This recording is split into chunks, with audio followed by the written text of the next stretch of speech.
So hello guys. Yeah. I'm here with Emils and Kostin from Philosophy Culture, and I'm Tim. I'm happy to be here again for the fourth time, and it's an honor for me to be part of this again with these two smart and resourceful people next to me. And I'm looking forward for a nice podcast with you. Hell yeah. What are we going to talk about today? Investing, as always, but on a more broader level. Like, what does it bring for the society? What are the positive and negative, like the good influence of it? Maybe also some dangers. In the end, we will speak a little bit about derivatives, market, hedge funds, but maybe it will also get into other topics. Let's see how it's connected. Hell yeah. All right. And with that being said, right, check it out. Check it out.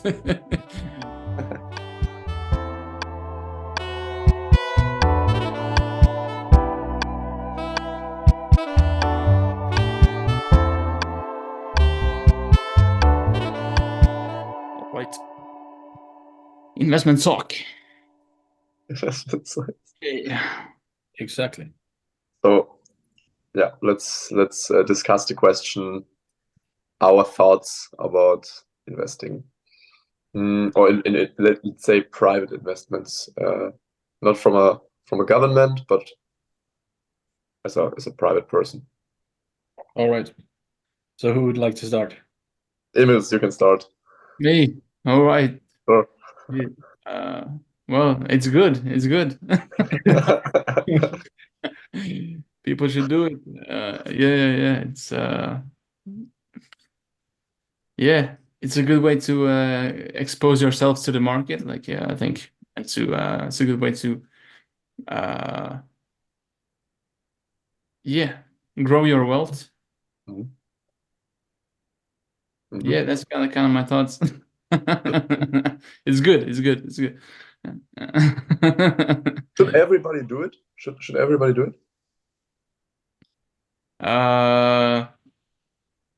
Like, is it dumb to not do it? To not invest in the market? From what I currently know, I would say yes.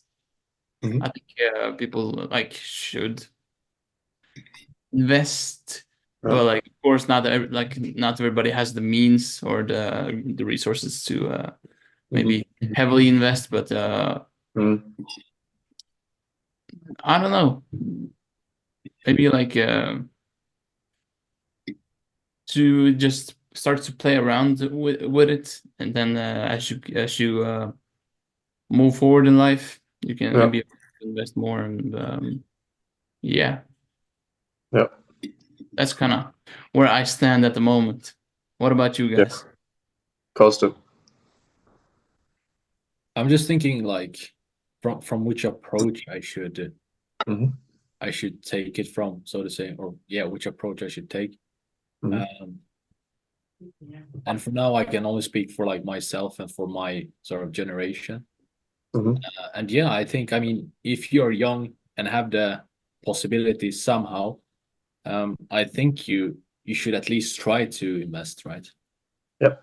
And depending on where you live, I think it can be done quite easily, Mhm.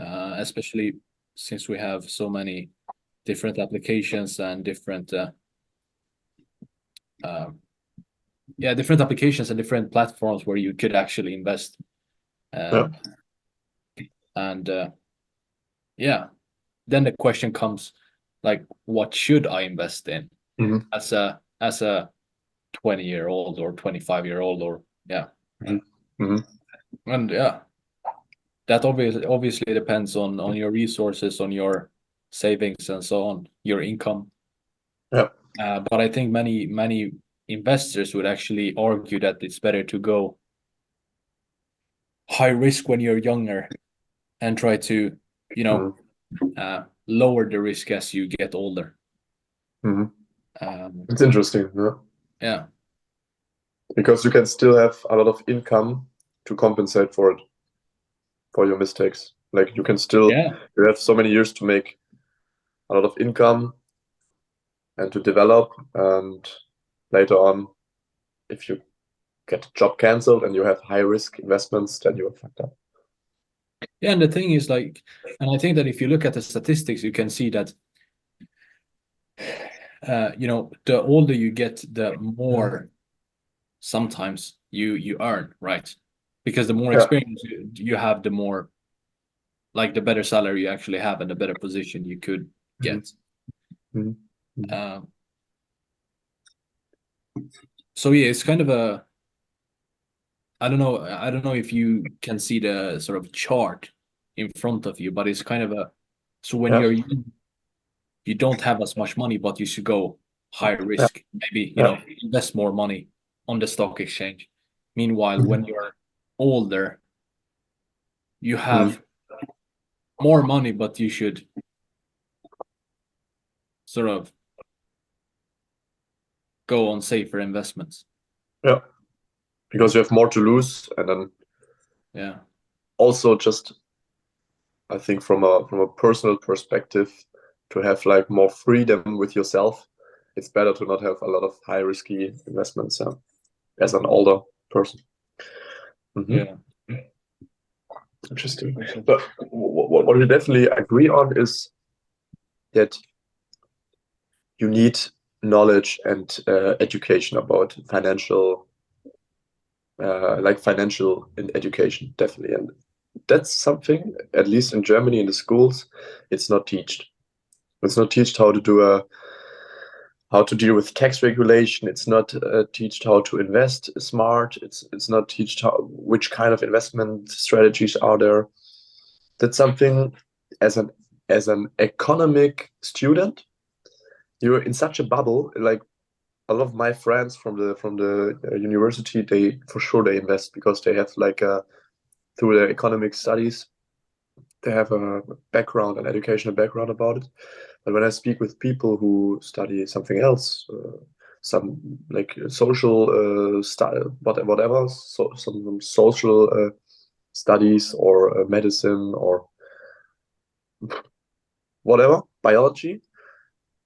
When I speak about investments with them, like investing in a stock exchange and bond market, um, not speaking about hedge funds, then it's a completely different tone. It's like it's more of it's anxiousness. It's more of I'm not sure if I should touch this topic, and I think the education should be there in the basic, not elementary school, but like in when we are like 13, 14, it should be there instead. Sorry, for me, instead of the religion education, that's something private, I would say. I don't need a education in religion because it's something private. It should come from parents. You can go into the church. But financial education is something which not everybody has from their parents or from their studies. So it should be there as a basic knowledge delivering from schools. Would you agree to that? For sure. 100%. Yeah, I would heavily agree to that. Yeah. Yeah. And at least if they don't do that course, or yeah, let's say it's a course of financial investments or whatever it would be called. If they don't do it mandatory, they could at least make make it. I mean, they could at least offer you the chance to actually take that course. Yeah. Or do like a workshop or something, like Yeah, a mandatory workshop for 1 week where we travel to London or whatever, or to Frankfurt in Germany. It would be Frankfurt, like the banking area. Travel to Frankfurt, have a day there, speaking to people who invest, and then also like a workshop with people who from banks or from brokers or whatever. Yeah? That you get some basic knowledge about it, that you have heard from it, and some people have never heard from something like investing. What? How can I do this? Yeah, it's you always have to be sure it's our bubble. In Germany, only 18% of the people invest in the stock market. 18%. That's nothing. Think about it. I'm sure in Sweden it's more, but probably not way more. In the US, it's way more. In the US, it's like almost 50%, 40, 50. Yeah. Yeah, because they have like more of a investor mindset, I guess, and speak more about it. For sure. And Yeah. like also, I don't know, like if we think about other countries in Europe, I think the percentage is even like lesser than in Germany. Could Or in- could be, maybe not the UK. I think in the UK there are more people investing on I think also not Scandinavia, to be honest. I think that they also invest more, I would say. Yeah. Because also you have in Sweden and Norway you have the governmental stock fund, like it's the fund. It's the for people who retire to like they invest money for to hand it out for people who retired, when you know what I mean. Yeah. I think you know the system. Yeah. And in Germany, luckily now we implemented the same from this year on, but it will take like 20 to 25 years until this investment really pays out. Right. Yeah. Well, I think they have the same thing in the States as well, where they have the Okay, I didn't notice. yeah. I'm not sure. I didn't notice. Okay. But yeah, that would be this point. And the question was if everybody should invest. And then I would say, yeah, everybody should invest. But I think, first of all, you should always have, like as you did in your videos, you should always know all the possibilities, because if you just know the stock market, then you are limited to some stocks which are more risky. And for example, the bond market is way less risky. So I think when you mix all these different investment strategy, like make a real investment strategies with all the opportunities, then you really are diversified. When you the goal would be on a long term to be invested in the stock market, in some positions, in some ETFs, in some bonds, and then real estates, and maybe gold as a stabilizer, and then you can add like personal collectibles or whatever. But so again, like education is the key point. And if you're not educated and then you just want to invest, then probably better wait until you get the education about it. Yeah. Yeah. And also, I think you always should keep some money on your bank, that that you are that you can have liquidation, or how it's called. That when there happens something bad, that you don't have to touch your investments. That then your investments are really for long term, and then you don't have to touch your stock investments to repair your car. That would be silly, because maybe at this moment the course went down, and then you have to take it out. I think you know what I mean. That you always have to have some money on your bank, I guess, for unexpected reason. Yeah. Yeah. Sounds good. And would you say that investments in general, like what do they bring to the whole economic system? What do they bring to the society? What do you think is the reason behind investing? Carsten? Like why should we invest if it's not for our personal wealth? You know what I mean? Is there maybe something more behind it? I mean, by investing, if we start with the basic one, by investing, you would also help, for example, other companies to actually, raise capital.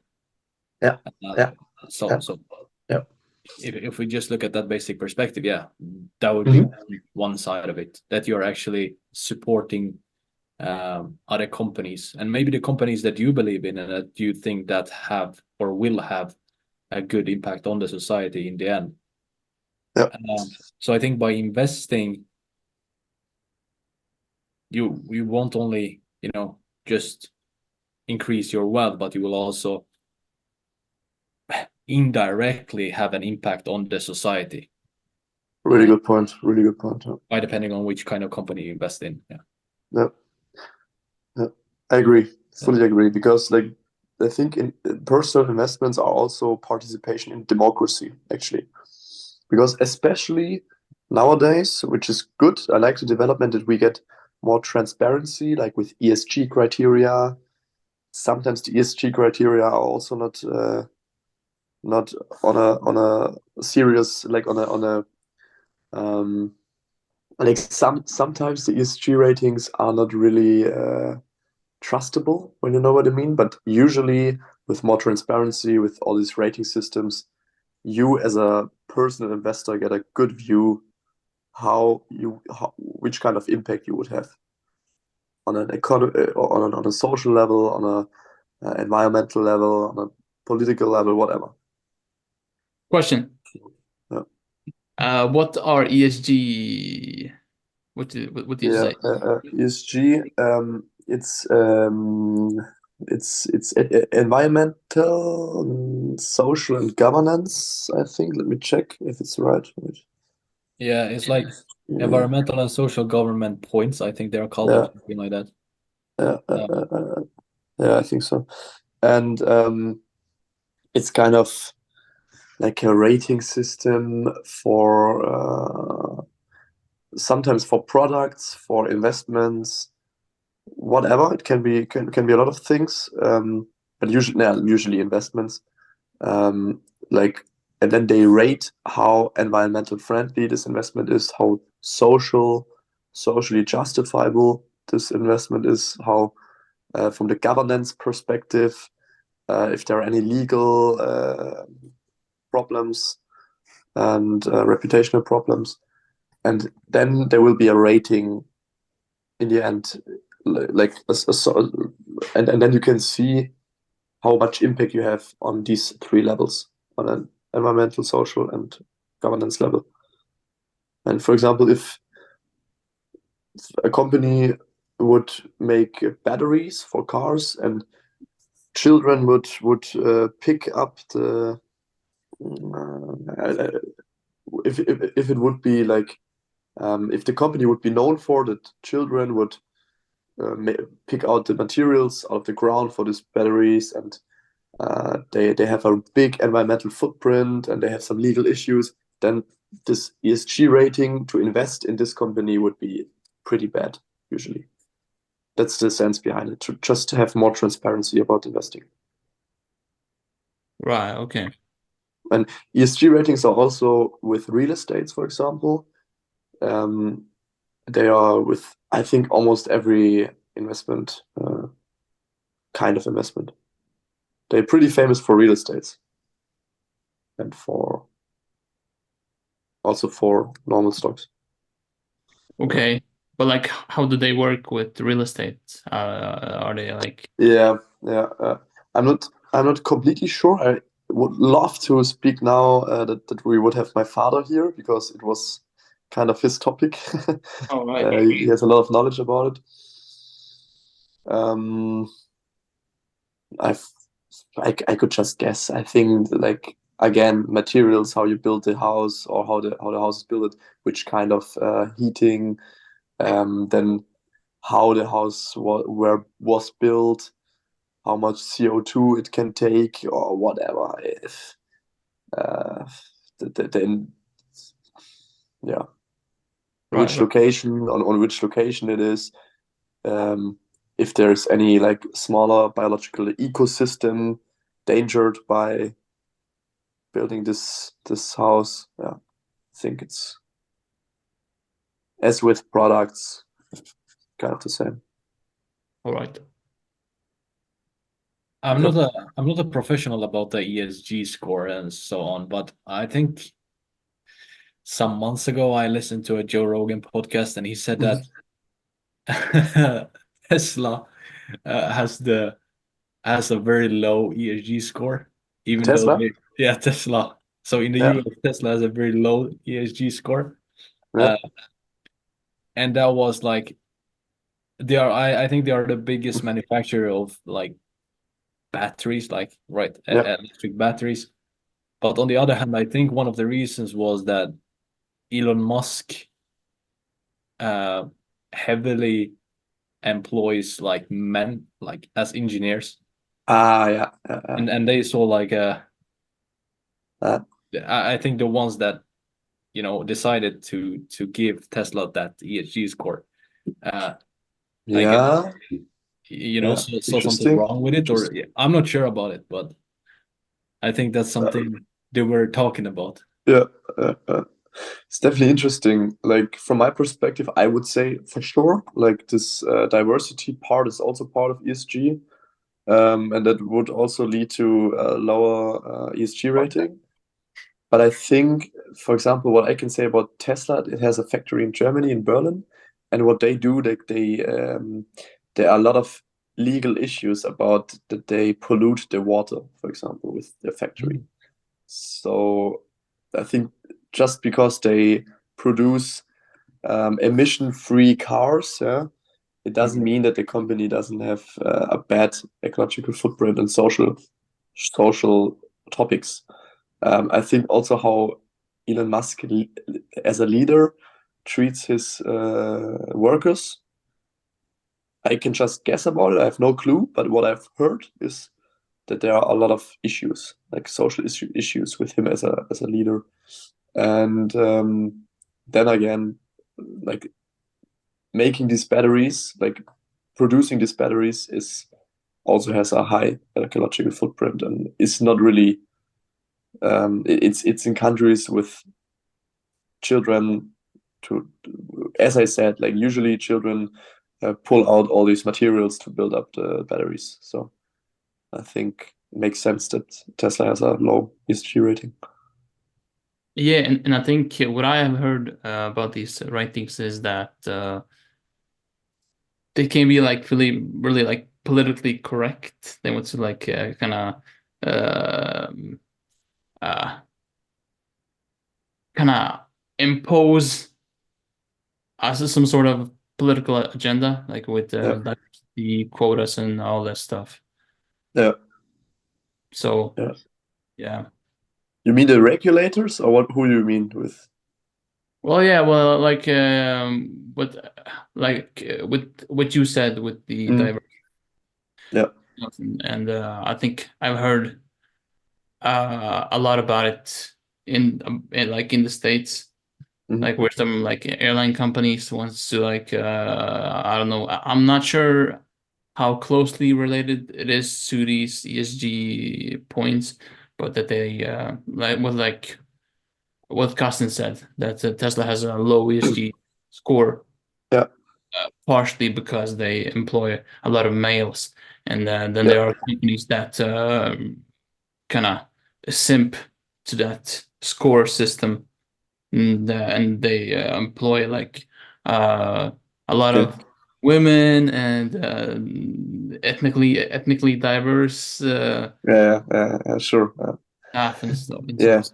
yeah, absolutely. That's also part of it. And I think And that but then I think, okay, in my opinion, it's fine to have a diversity KPI which influences the ESG rating. That would be fine for me. Yeah, you can also, as a company, have a internal KPI, how diverse the team is, whatever.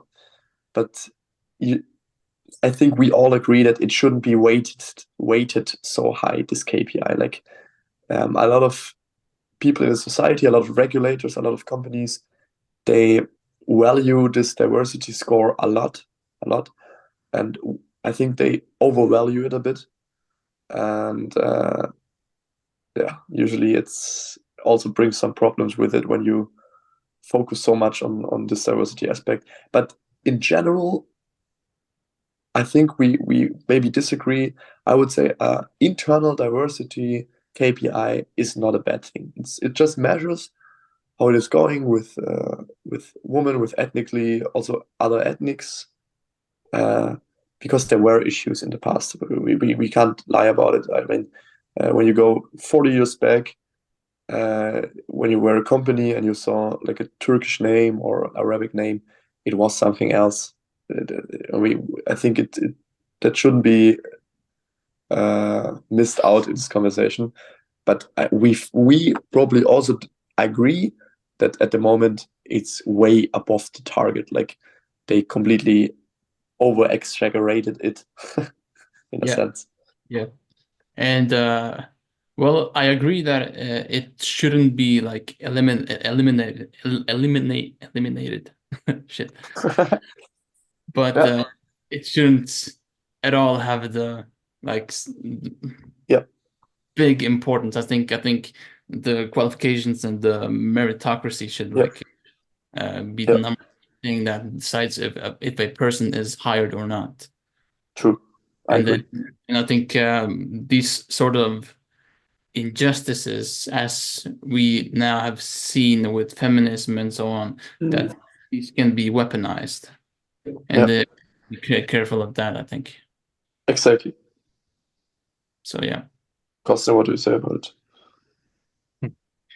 Uh, yeah, I don't know. Like, I kind of agree with you. It feels like it has been a bit exaggerating, especially in the latest years. Mhm. Uh, but yeah, everything comes down to like to which degree it is emphasized, so to say. Mm. Um, so yeah, Yeah, I don't have so much else to add besides what you guys said. I kind of agree with you. yeah. Uh, Okay. But but yeah, there will always be like I think it's important to a certain degree as long as it's not exaggerated. yeah, okay. Uh, We were speaking about the topic if investment brings something to the society, if it has a sense of a bigger sense behind just the personal wealth. So now we had like the ESG rating that you have a transparency to really invest in stuff which maybe has a social impact, an environmental impact, a governance impact. But is there something more behind it? Would you say like there is more about investments? Also, Costin, you said that you actually bring money into companies, that they can invest this money more. And I would fully agree. Like we have so much potential. Like we can mobilize so much private capital, which the government not doesn't have at all. Like there's so much private wealth, and compared to the governmental wealth, it's like the governmental wealth is a joke. It's so small in comparison to the private wealth of countries like Germany, for example. And to mobilize this private wealth and for investments which brings a better future, I think that should be the goal, when you know what I mean. Like investments into startups, investment into companies which really bring us further. That has to be the goal, to build up a framework that people want to invest into companies who are like bringing something for a better future. You know what I mean? That should be like the goal of a good framework, I guess. Yeah. Do you know what I tried to say? Sounds good. Sounds good to me.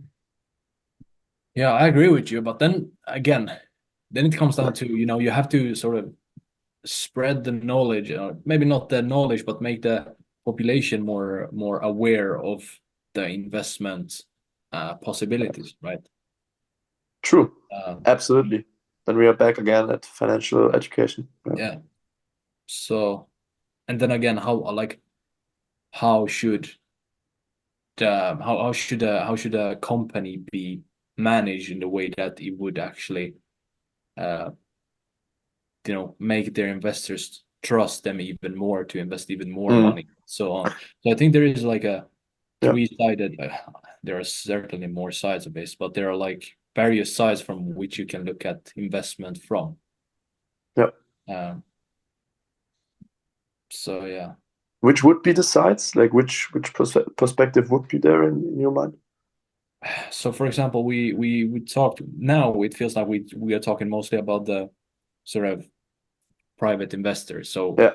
from our own perspectives, but there I would also say that there is a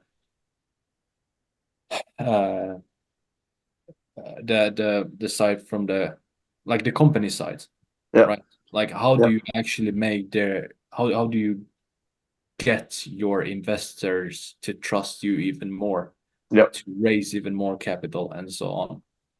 Mhm. And you know, that's again the question, like, are you doing the right thing? Yeah. Yeah. Yeah. It's a very complicated question. I think there are various questions that you need to ask yourself as a manager. Uh, Yeah. uh, yeah. And then we also talked about the financial education perspective, like Yeah. how do you raise the awareness? Yeah. Exactly. Mhm, mhm. And But I don't know which other perspectives I would say. uh, uh, okay, interesting. But what would you say? Um, which problems do private investments impose? Like, which are there any problems which come with private investors? Would you say something about it? Or is it just problem free and private investments are just perfect? Well, let's say if everybody in the country invests in something, Yeah. it comes down to knowledge again, to education. But I think I don't know, dangers or some bad stuff. Maybe like if the let's say if now or I don't know. I'm thinking like of the people like who are kind of brainwashed into some extreme ideologies. Yeah. They would support companies that aren't for the greater good. Mm-hmm. Mm-hmm. That's kind of where I'm aiming at the moment. Mm-hmm. So For that's example, do you have an example for companies? not by name, but let's say the companies that in I will reference the states that develop these um, clinics where they like do these operations on kids where they transform their gender. Mm-hmm. Uh, Okay. Yeah. like So you mean private investments have the potential uh, to mobilize money into areas which would be bad for the whole society, yeah, or if into areas or into companies or into like whole sectors. Uh, exactly.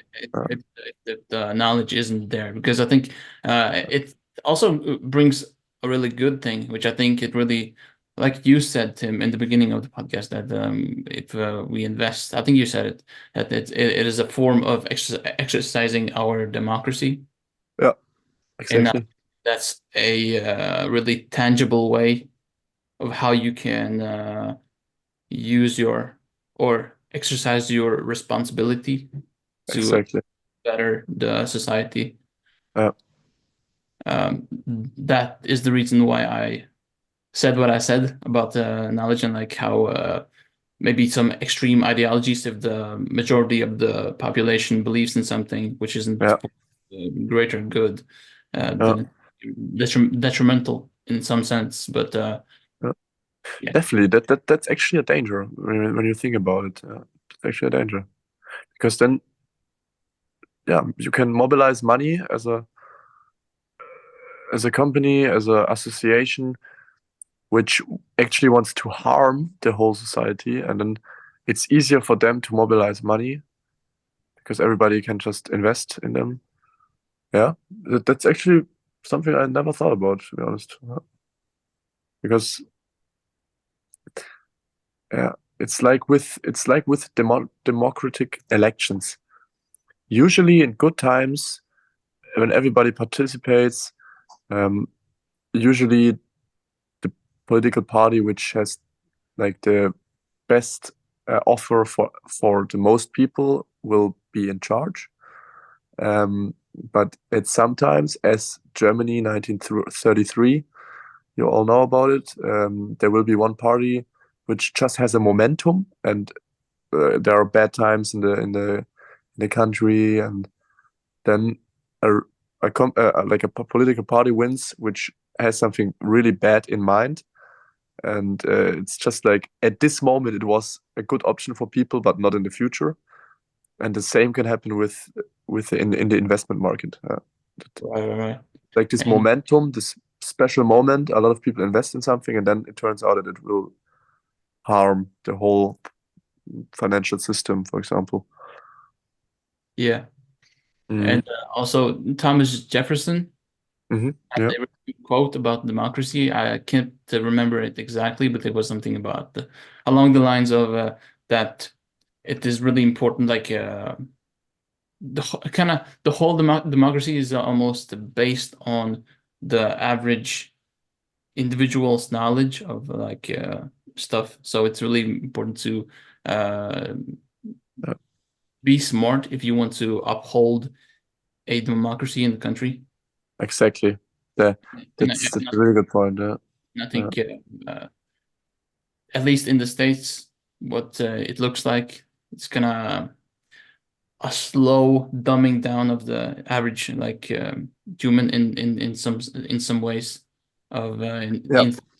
with some extreme ideologies, and we see that reading comprehension isn't there, Yeah. and yeah, And so also the political knowledge is not there. Like for example, in Germany, way less people actually know how our fucking road system works. You know what I mean? yeah, In the 70s, in the 80s, the people knew about it. It was normal. Everybody wanted to participate. We had like election rates of 90% plus. So 90% plus of people voted. And now it's like 70, 75%, sometimes a little bit more, sometimes a little bit less. Um, and a lot of people have no clue how our fucking system works. Um, and it counts for both, not only foreign people, but also like Germans. But for sure, again, we have like also a future problem here if more people from foreign countries come who have no clue about like political system of Germany, then it will get more difficult. So again, also like the education about it is the key. So I think in this, like out of this conversation, I would say financial and political education in school uh, has to have a way higher value, I think, um, instead of instead of religion, for example, or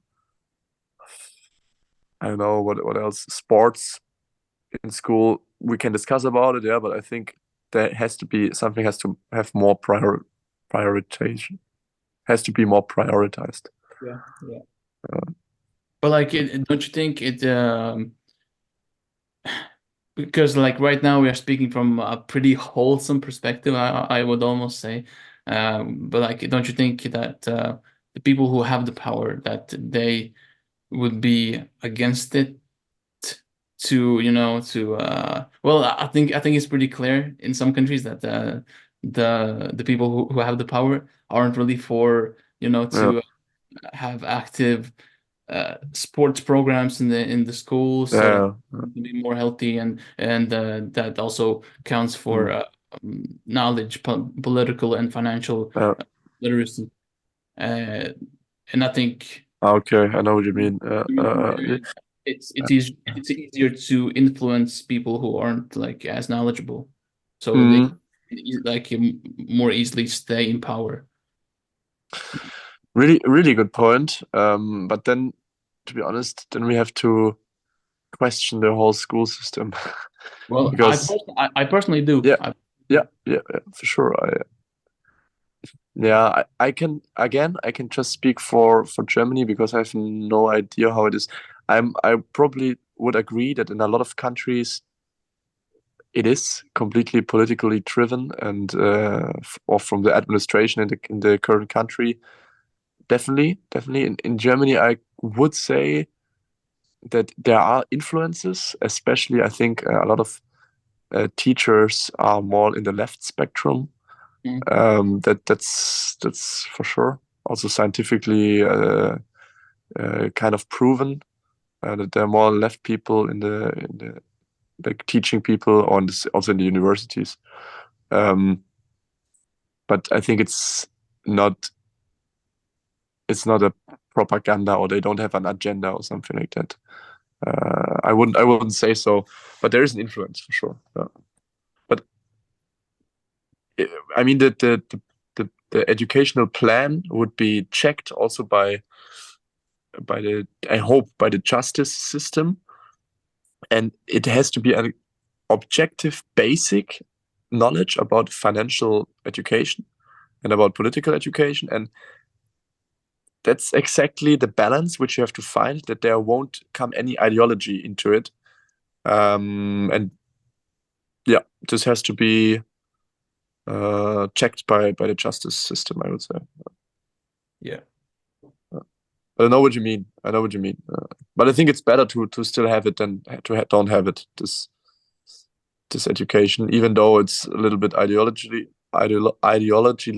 driven, which probably is always the little bit the case in such topics. But then still, Yeah, like my stance is pretty extreme when it comes to the educational system. okay. Uh, Tell me. I like to see just a complete 180 in the school system. How should it look like? How should it look like? Revolutionize the whole thing, because I think there's so much more potential Mhm. in the ways how we can educate, children. Yep.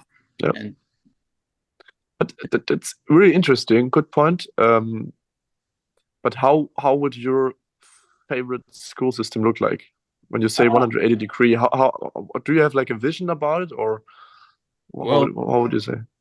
yeah, I have some ideas, and I actually listened to a podcast where there is actually a man in the States that has Yeah. like created like this. I think it is like a private school thing where Hmm. he has like also just completely based on psychological Hmm. what you call it, research, and like Yeah. yeah, all that good Yeah. stuff. Um, Formed a completely different school system where it really makes the students independent, makes them critically think, to be able to criticize, take criticism, like Yeah. all that good stuff, which I think in our school systems is very much lacking. Yeah. Yeah. So and also I don't know, the emphasis on sports and like some just some good traditional values as well, like that maybe you Mm. shouldn't be on the screen all the time, and uh yeah, there are so many things, Yeah. there's so Yeah. Yeah. I'm at the moment. I'm thinking back to my school time, and I have to say, again, personally, actually, we were kind of we from some teachers we got motivated to think critically. That's something I have to say, but not from all of them. There were some teachers which were really nice, which just listened to you, and also in history, where it's usually a lot of where it's like um, I think there's a lot of ideology also in the in the history subject, where you have to be careful about. But when I think back, it kind of was fine, to be honest.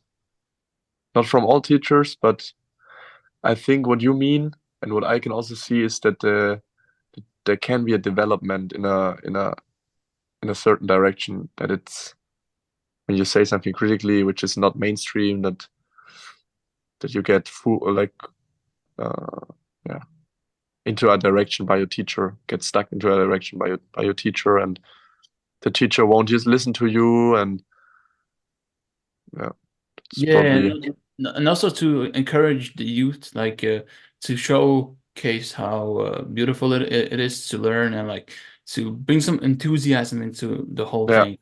I think that's one of the things that is lacking the most. yeah, Uh, because I think, well, at least for me, and I think it does for a lot of other children as well, that mm, school feels like a, I don't know, a job almost, or like a chore which you aren't sure, able to do at all. And if you aren't one of those people who just are going to just mm, do what you are told to do, maybe you are more like rebellious in your nature, then can really mess you up yeah, in the long term if you need to follow this strict school system for many, many years. So yeah. yeah. Costa, what do you say about it? Yeah, I was just Uh, listening. I was just listening. Um, no, but there are so many factors nowadays that, you know, I feel that aren't actually included in the school system. For example, the kids' ability to concentrate. yeah, How long can they actually concentrate nowadays? Well, according to some studies, they're just I don't know how much it was. It was just a few minutes. yeah. So, for example, we went to upper secondary. What is it even called? Upper upper Upper second school upper system. elementary. I Yeah, don't know. yeah. I know we what you mean. The high we school, no, Yeah, not high school. It was the school before high school. The elementary. I think it's just called middle elementary. school, middle school. Yeah, middle school maybe. maybe. Hmm. Yeah, okay. Maybe, yeah. But then we had like 45, like one lesson was 45 minutes. And so already there we can notice that, it's almost impossible to concentrate for like for a kid with energy, it's almost impossible to concentrate for the full 45 minutes. Yeah, And especially if the teacher is talking on a very monotone uh tone, and yeah, everything is just so slow and okay. somewhat Yeah, just boring. Uh, but on the other hand, we also had teachers where they were very engaging in the way of teaching, and so on. yeah, Meanwhile, then we started high school, and our like lessons were like 1 hour and 20 minutes. yeah. And same there. I mean, it's hard to actually focus sometimes. So for such a long period of time, especially as a kid. Uh, so I don't know, and the methods how you choose to teach and so on are also Mm. somewhat old fashioned. But would you say that, like what you said about the attention span, would you say that's the problem of our school system, or it's the problem of us as people with Yeah, all that's a the very social media stuff and TV, cell phone, which shortens our as like? Would you say we should change the behavior of children, or not behavior, but the influence which children have, or did we change the school system? yeah, that's a very very good question actually. And it's hard to say Mm.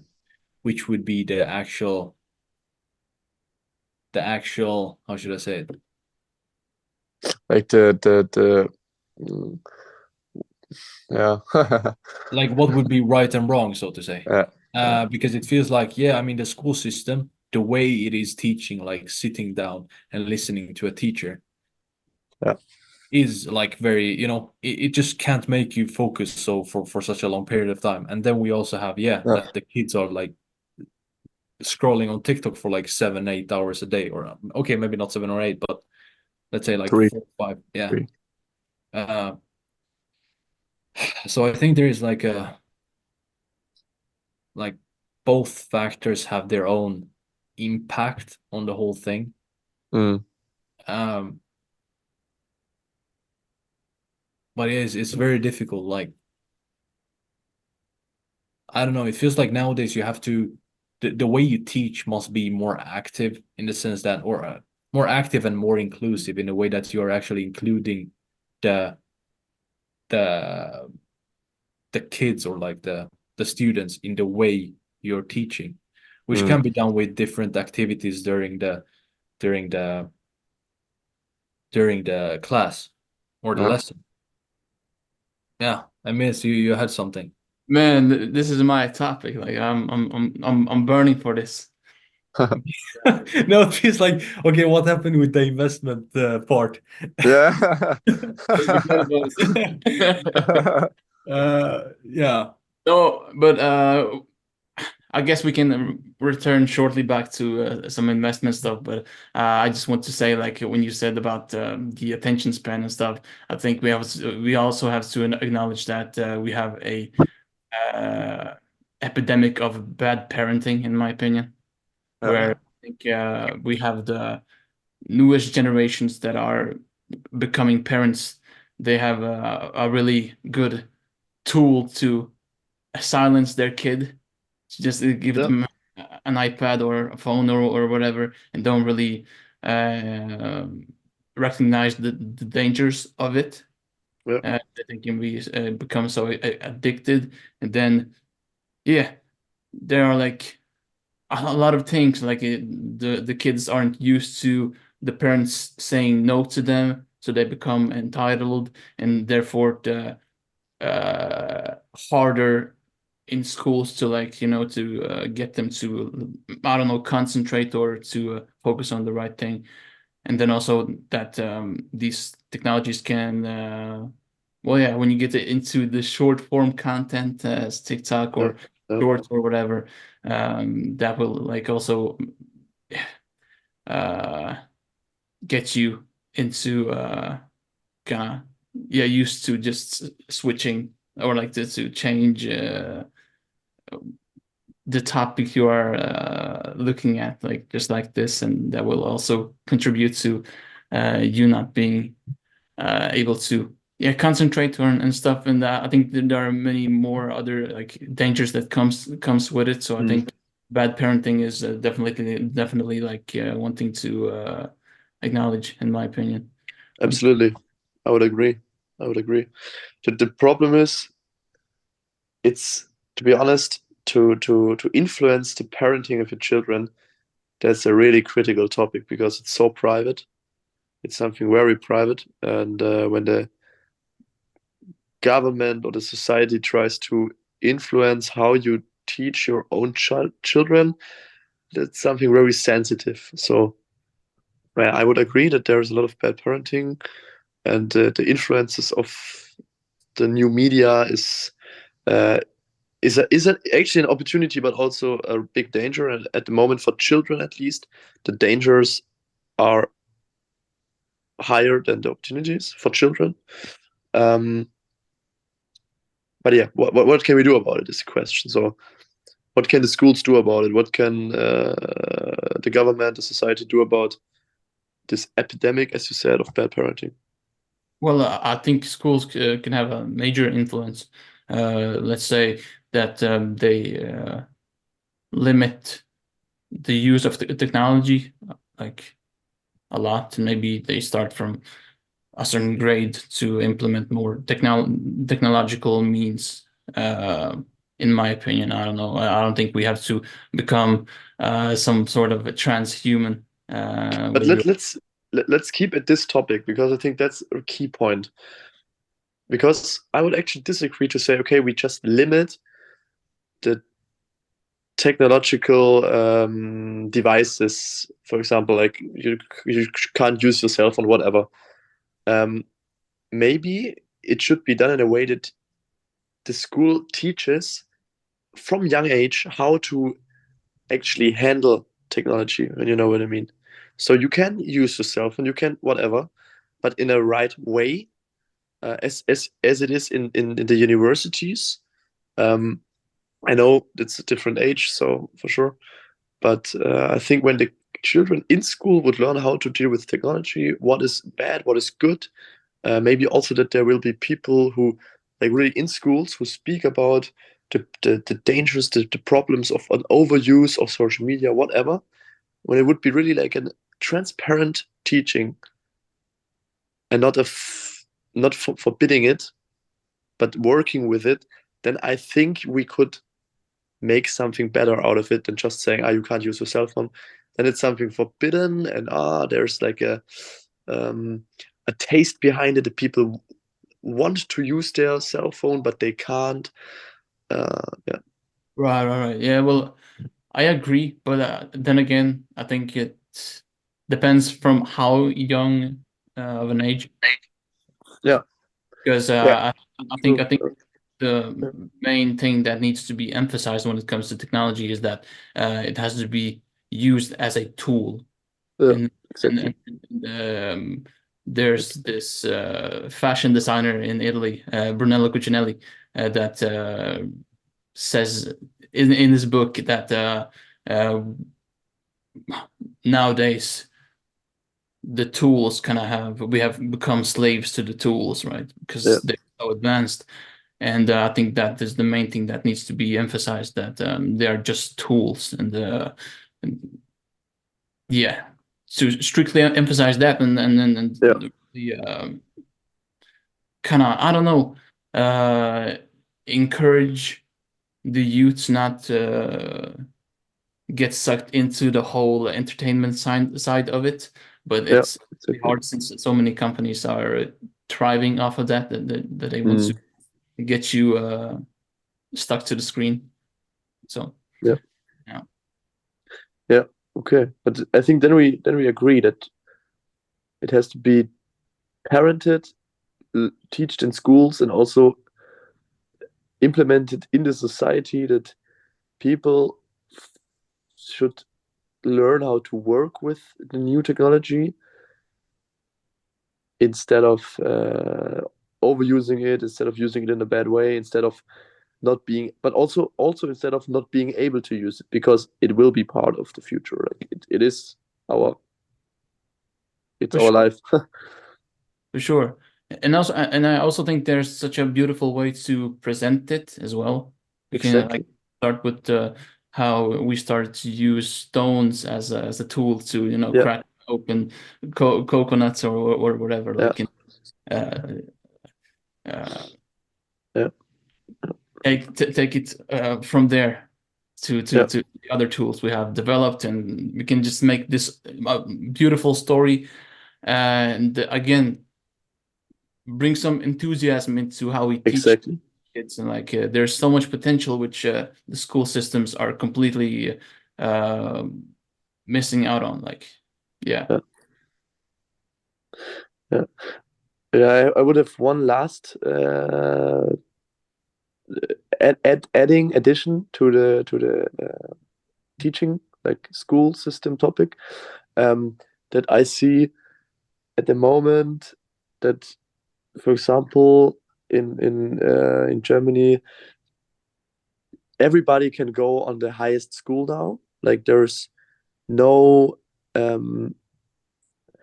like you always get a recommendation on which school. We have three different schools, and you always get a recommendation on which school you can go, on the low level, on the middle level, or the high level. And 10 years ago, 12, 14 years ago, something like that, it was required that that the children goes to the school where it got recommended. So for example, if it was really behind, like in the mind behind in the fourth grade with 10, then won't it couldn't go to the best school, like to the highest school. But nowadays it's just a recommendation, it's not binding, because of the left government made it like that. And I think that's one of the actually biggest problems, because now on the usually it was really a a school for academics, for people who can't work with their hands but with their head. And now that everybody gets the opportunity to go on this highest school, so, the gymnasium it's called, then the level, like the teaching level, went down. So we're not as high level anymore because the parents the teachers always have to handle with the baddest kids, like with the ones who are most behind, to not leave them behind but take them with you. But then the smart kids, they also just learn the basics. For example, in maths, they and that's one of the biggest problems I see. So I have some actually, I had some ideas about it, that you have one school, but for every subject you have different levels. So for example, in math, you have level A to F or A to E. In German, you have level A to B, A to E, or whatever. And this in every subject, and then it's really individual, because then in the math school in the class A, it's really high level for people who will study mathematics, who will have maybe later be famous in developing a new algorithm, whatever. Yeah. But then the people who are good in maths, maybe they suck in English, in the subject English, or in sports, and then they are there at the basic level. They just learn the basics, that they have a knowledge about it, but they don't have to be very good at it. And then I think it's fair, because it's not a problem that somebody is on a bad school or on a good school, but in some subjects you're better, in some subjects you're worse. But the good people always get an individual treatment. So that would be my idea about it. Let's see. Yeah. Well, actually, me and Carsten had that system when we went in middle school or whatever you Really? call it. Yeah, yeah, in maths. Amazing. Yeah, yeah. Cool. Also with Yeah. other subjects or just maths? I think it was just maths from Maths. what I can remember. So yeah. But I think did it work well? Like, did you have the feeling you were on the right level, or? Well, I think so. I think it was good to separate, Yeah, just like you yeah, said. Uh, yeah. How many yeah, levels were there? Was it A to C, A to B, A to I think it was like F? A to... three. I think it was like three, like the Yeah, lowest, the middle, then the highest. yeah. Yeah. Very interesting. Okay, good to know. Yeah. and then we had that in the high school as well, right, Emils? I Highest. think I think that we had the choice to do like advanced math or Right. like standard, or I don't know what it would be called. Right. There were like two levels. Amazing. Yeah. Okay. Yeah. Exactly, and that's like this on a bigger scale in the whole schools for all subjects. That would be my idea, and I think it would work out. I Yeah. think that would require a lot of teachers. Do you think it would require more teachers, because the classes would be this kind of the same size? At the moment, as I said, we have three different schools. Uh, Now you would have just one school, but just the classes, with the levels. Okay, there are more, but then you have just one school, so you can Oh, collect all the teachers from all schools. And when the class size kind of keeps the same, then it shouldn't be any problem. okay, yeah, yeah. If you put it Uh, that way, yeah, then uh, it should work. Yeah. but for sure, I mean, it's about to build up a new school system is extremely intensive, and probably that's why the government is concerned about changing the school system, because it's so much work. Finally, the people in the government have to work, and then it gets difficult. Yeah, and then But also yeah, joke. But yeah, you know what I mean. I think also the Uh, current yeah. school system benefits them as well. So, Yeah. but yeah, Can be argumented. Yeah, can be argumented. But I mean, yeah, yeah. Let's speak about this in a different a different setting. Um, yeah. let's go back. I would like to ask one last question. about like maybe when you go back to the investment topic. I have one more question. What do you say about hedge funds? Do you have do you have any clue about it? Do you have no clue about it? Do you think it's something which you shouldn't touch, or is it something really good? What would you say about hedge funds? Can you define a Or hedge fund for me? Because or, I'm or not really too familiar okay, with. yeah, or maybe not say hedge funds because it's such a political over-escalated word. Let's say, let me check the English word for it. One Is it the moment. same thing as a, like mutual funds or Mutual no? funds. I'm not sure about the. I just know the German words, unluckily. But let me check the English word. 1 second. English. The dairy market. Dairy dairy weights market, where you like um have people who like, let's say, speculate on racing courses, on racing stock developments or price developments, on racing price developments, and the other people who speculate on declining price developments. So you have like long positions and short positions. That's what I mean. Like the dairy weights market. I can write it into the chat. Maybe that's easier. Dairy weights market, and part of it is hedge funds. So, but let's keep it a little bit more general. So, have you ever like stumbled upon this topic, or because it's one of the more unregulated topics in the investment market? So it's actually very interesting because it has a high potential to affect the whole financial system, like at least some parts of the financial system, and it did in the past also. Um, Derivatives. Yeah, yeah, yeah. Okay. I haven't actually heard about it. It's a new thing for me. Uh, Okay. So, what was your question?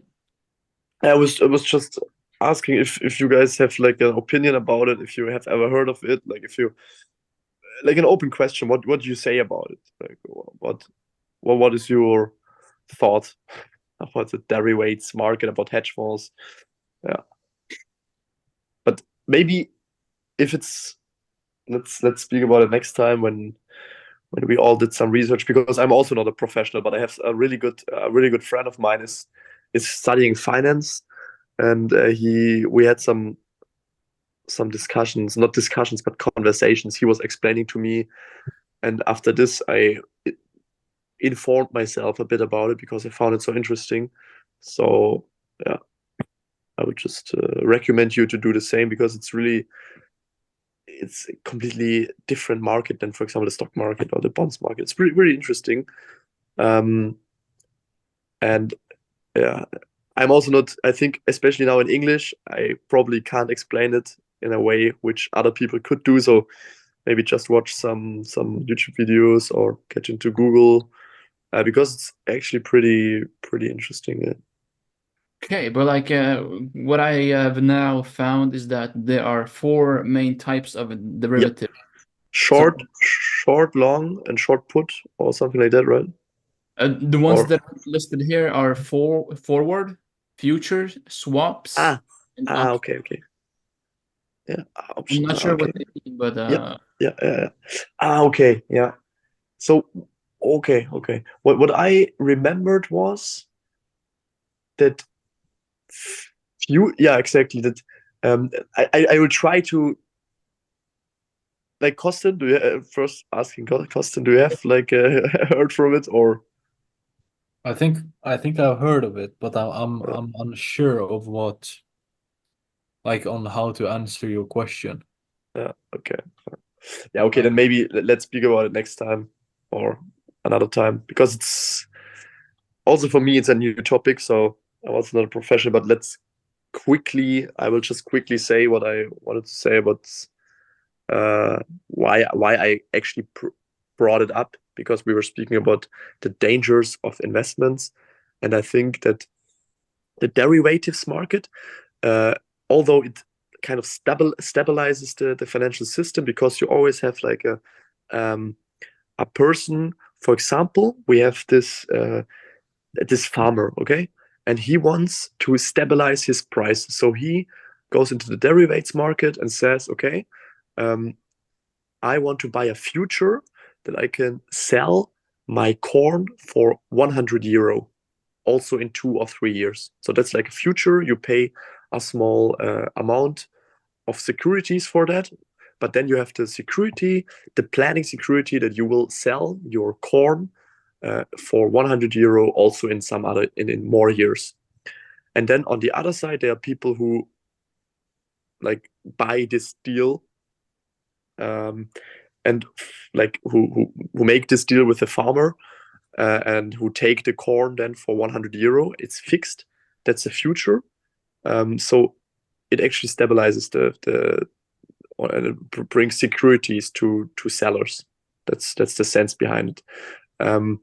And for example, for the farmer, it's nice because when he thinks that in the future the corn price will decline from 100 to 70 euro, for example, then he says, okay, then I will buy this future, and will say, okay, I can always sell for 100 euro, and when the prices then decline, then he can sell it over the market price. When you know what I mean. So that's the sense behind these derivatives markets. But there are some big issues about it but I think that's in English. I can't really explain it so much, but let's try. For example, when how was it? Let's go, too. Yeah, I tried. Okay, when the demand, for example, when the demand for these futures, yeah, for these future deals, yeah, when the demand on the derivatives market is higher, yeah, when there are more people who want to make futures, who want to stabilize the prices at 100 euro and whatever, then it actually creates such a high price, because everybody then has the future to sell for 120 euro, 130 euro.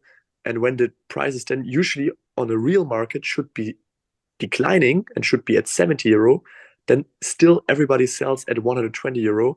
And then it's like, then this product, this corn, would be way too high priced. Well, you know what I mean?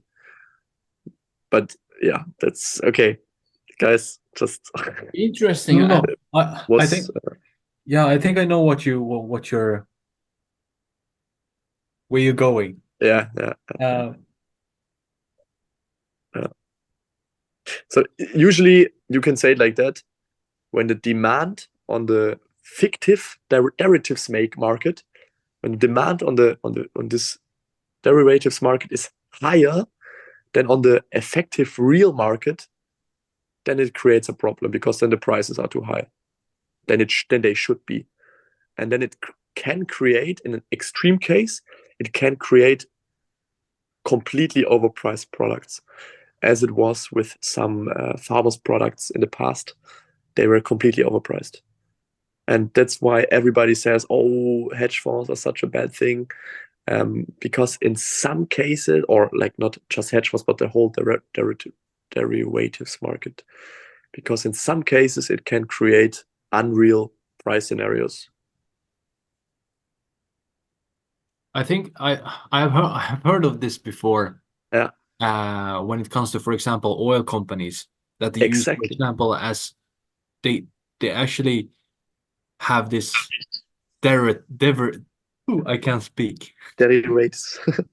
derivatives with like banks, and that's basically because they want to ensure that the oil price. So they basically, what they do is that they sign a contract with the bank, for example, Yeah, yeah, where they put a hedge, yeah, which could ensure them that, I will sell oil for Yeah. 1 year at this price. Yes, exactly. Exactly. Exactly. So yeah, but I mean, I kind of agree with you. In that case, it could be a problem. Yeah. But Um, yeah, it's nice that you say it because especially with oil, it's they always do these deals, and it's pretty interesting because there are also a lot of unrealistic market scenarios then which were created. For example, I think that's what was my financial the financial friend of mine was talking to me while COVID, while the COVID crisis, the prices for oil, for example, were underpriced. Actually, they should have been higher, but because there was more offers, not demand, but offers. So it's like the different side. There were more offers on the derivatives market because everybody wanted to, um, like I think everybody thought that the prices will decline for oil, and then everybody offered oil on the derivatives market, and but the demand was not that high, and then the price for oil actually also in the real market declined a lot. So it was lower than it should have been. So that was the other extreme. Yeah. But as I said, I think it's just a as a hint. Let's or if you have the time, let's inform about it because then we can all speak about it next time a little bit more. It's so interesting, and I also have to inform myself more about it. I am way way way what's it called? I'm not an expert at all. I just informed myself a little bit in the last weeks. So Cool. Then we have a topic for the next episode that we do together. sure, we can Nice. actually I could invite the financial friend of mine then because he is really expert in it and That would would be really be would be possible. Yeah, that would be if you fun want. though. Yeah. And he would love to speak about it. He loves to be in podcasts and stuff like that. So hey, perfect match. yeah. Yeah. And also the good thing is he's a little bit politically more left than probably we are, especially you are. And but he's not a ideologically left. He's just a real like he's an extremely rational person. All right. But so he has some arguments which will be challenging, and I always have arguments with him, but always on a really nice level, like always on a respectful level. So you know what? Next time we can speak about it. Nice. That would be nice. Perfect. Look forward to that actually. Sounds good. Cool. All right. Do you have something more to add, guys? I just have anything more to add, but I just think we spoke like 15% about investment compared to. But yeah, I guess we will try to. Yeah, it was a bit of everything in this episode, but I think it was fine. Yeah, I think it was like investment and school systems. Yeah, Both. exactly. Yeah, for sure. Nice. Yeah, it was a bit awkward episode, but hey, it was still fun. Um, yeah, I need to say one more thing about school systems though. That I forgot to mention that I think Okay. is super important. Mhm. In the new Arnold Schwarzenegger's book, it was like 7 useful tools for life or something like that. The number one tool is to have a vision, and I think school systems really need to work constantly with that, also with the children Yeah. to develop some sort of vision for them Oh, because yeah. uh, that's like Really good point. Yeah. number one thing because we have so many people in the society that work jobs that they hate, and I think if we from the beginning stages work with their dreams or like Yeah. vision, I think the results will be much more fantastic, and I think also in terms of the bigger picture, society will benefit much Yeah. from that as well. You know what? That's actually a really good topic and a really good end word from you because I think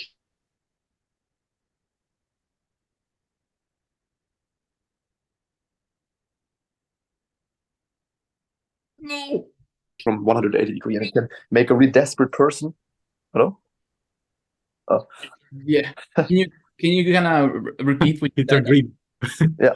So I think having a vision can change your life 180 degree from a really desperate guy or desperate woman to actually motivated, working on yourself person who then also at least achieves some of his goals or her goals, and then it will end up in a situation way better than it was before.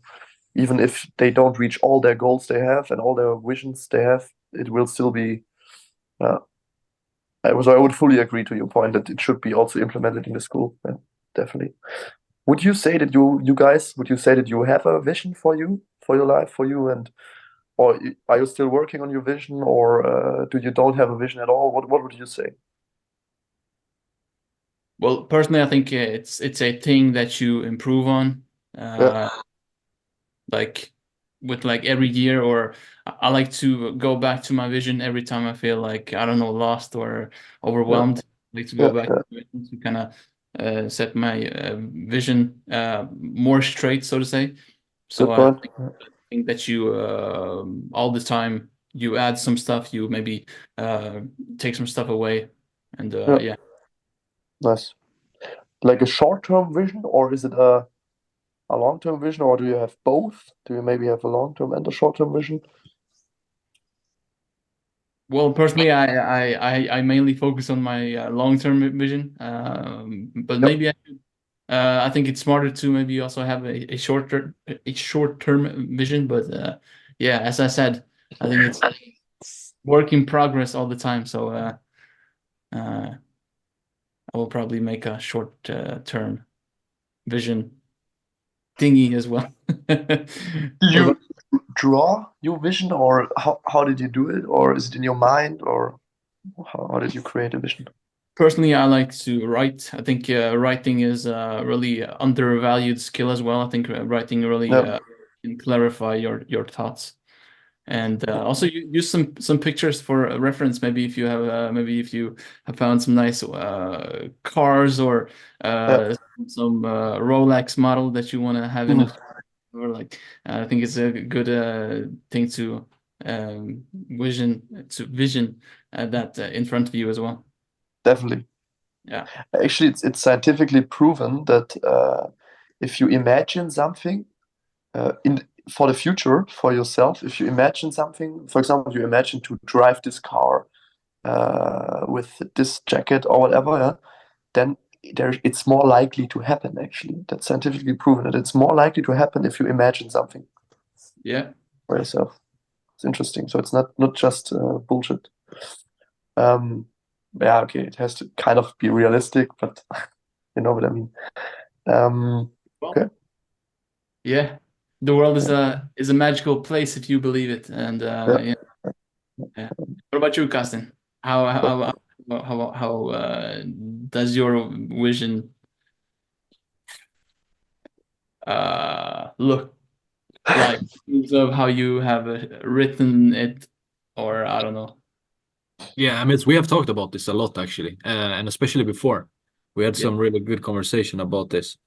And yeah, I mean, I completely agree, and I think is very important to have a vision and to have something to at least strive for, and something there to motivate you, and yeah, something to try to achieve. Otherwise, it's kind of I don't know. I don't know how you could just be Yeah. without wanting to achieving something, because that's just sort of being, in my Uh, opinion. I mean, yeah, I don't know. I don't know. No. One does what they want to do. So yeah, but that's just my that's just how I think. But yeah, when it comes to vision, I think it's good to have a long vision, like a long vision and a shorter one. And as Emil said, I think the vision is something flexible that you should be able to to reshape Right. during your life. So yeah, it's a really interesting thing, and I think the beauty of it is also that the older you get, the more you learn, or at least are supposed to learn. And the more you learn, I think that the better you can form your vision and the more details you could include. So Absolutely. Yeah. yeah. Then we have two topics for the next podcasts because I think speaking about your visions, like concretely, like in detail, would be interesting. Would love to hear that. For example, I also have I have a short-term vision actually until my 25th birthday. So in 1 year, like I wrote it in 3-4 months ago, but from then on it was 1.5 years until my 25th birthday. So there's still some time. That's the short-term vision, and it's really concrete. It's like really with smaller facts also, and it has 4 dimensions. But we can speak about it then. And then I also have a long-term vision, but as you also said, my long-term vision, it's not visualized. It's in my head since I'm young, so it didn't change too much. But I always, sometimes replace some priorities from this vision, from this long-term vision. But yeah, but what really helps me is the short-term vision for the next 1, 2, 3 years. That's something which really helps me. Nice. And like, damn, like, I was just thinking about how amazing tool it really is. I think it can be also presented in such a cool Yeah, way, cool systems like, and I think also a major benefit if this type of thing was implemented in schools would I think that would yeah, dramatically absolutely, drive down the mental health issues as well. absolutely. And that's a really really good point. Because Making a PowerPoint about your vision, that would be amazing. yeah. But like also I don't know. It's sometimes I think it is personal. So maybe you don't Okay, maybe share it with everybody else.